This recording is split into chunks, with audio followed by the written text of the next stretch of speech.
Няма нарушение на Тюрам, въпреки очакванията в тази посока на Кот д'Ивоар. Шерки в далечния ъгъл, ето ги очаквания гол. Раян Шерки с изключително изпълнение, феноменална е класата на този футболист. И бившата звезда на Олимпик Лион, настояща на Манчестър Сити.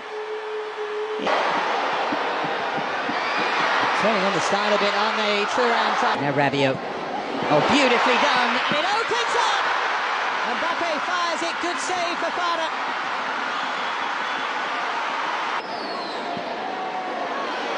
Now Rabiot to drive one. Took a deflection, I think, but that's what Rabiot thought anyway. But behind from here's Theo Hernandez, and here's Marcus Thuram, and here's the opening goal. Is it no? Mbappe.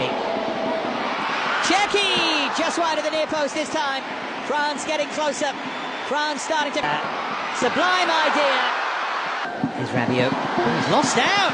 Now then, chance for Côte d'Ivoire. Chance for Adingra, turned round. Който ще извика някои спомени от 2002 срещу Сенегал. Сега обаче внимание към този, както се оказва, гол от изстрел на Гела Дуе, за когото говорихме само преди минутка. И родения в Анже. 23 годишен защитник пред погледа на своя